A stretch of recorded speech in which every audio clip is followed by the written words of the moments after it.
did I see it correctly that he got thrown out going back out to the mound?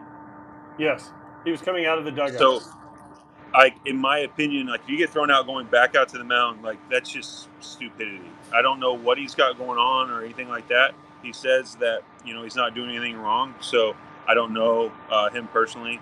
It's one of those things where if you got to almost go above and beyond and make sure after you get warned or whatever to make sure you don't do it. But I think every guy's different. Everybody's got different rosin things and that nature. So.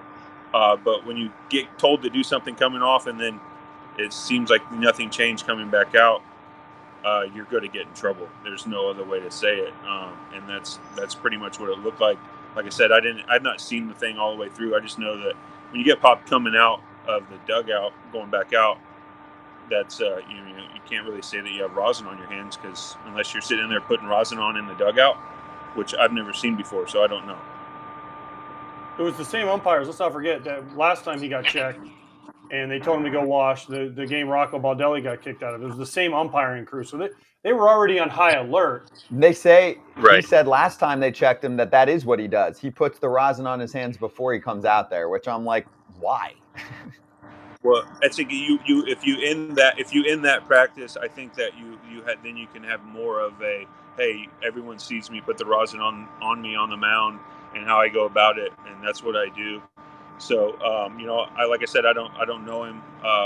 When I was in New York, I barely crossed paths with him when I was there.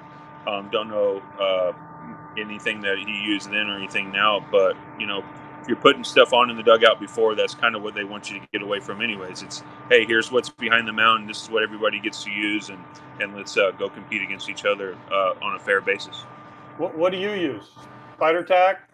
Pine tar? What do you use? Dip? No, I got rosin and good old fashioned sweat. When you eat enough red meats and drink some vodka and all that during the week, you sweat out differently than other people. So it works well for me.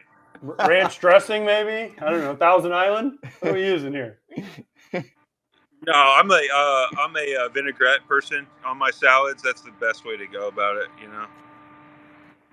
So a nice salmon Caesar too, every once in a while.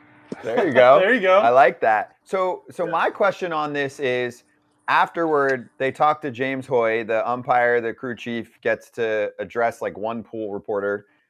And he said it was like the stickiest he's ever felt a hand when he was doing the hand checks. Okay. He then said it was not rosin. He's like, that was not rosin. I know what rosin is. It doesn't get sticky like that.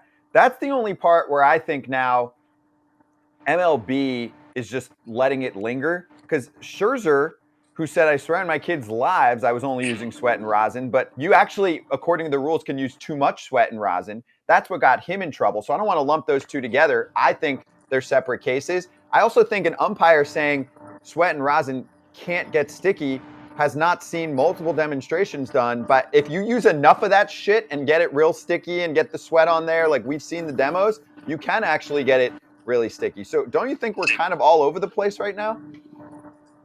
Yeah, and unfortunately, to be honest with you, everybody sweats differently, and that's just the truth of it. We have guys that sweat and rosin is, some guys get a little bit more feel than others, and it's just sweat and rosin. So I don't really know how you can police that.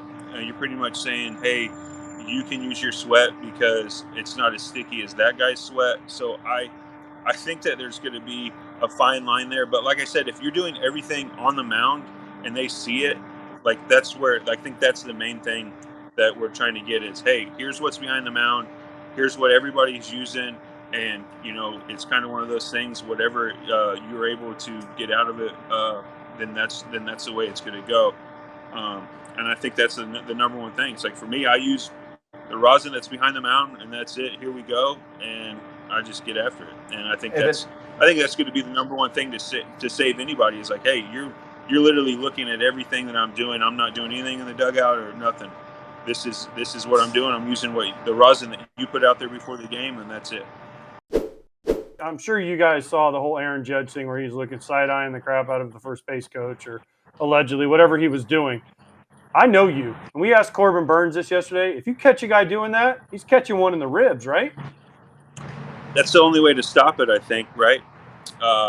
unfortunately, whether it's kind of everything's changed in the game. Everyone told me they're like, oh well, if you're giving it and the first base or third base coach can get it, then it's on you. It's like no, coaches and dugouts and things like that are out of it. If a guy's on base and he sees it, your grip from second, that's on you. I see that one, but when players that are not on the field or coaches that are not playing the game are involved, that's where I think it's too much. Everybody can do their homework, they can see things and do all that, but if it's not your teammate and or you in the box getting the tips or whatever, that's where I draw the line. Understood. I would expect nothing less because we've talked about this. If you catch a guy peeking, it's auto red shot. That's that old school when the guy wears sunglasses and is peeking at the catcher where he goes. That's the same thing, and that's the old way of when it's all said and done, you're trying to create an advantage by doing something that you're not supposed to.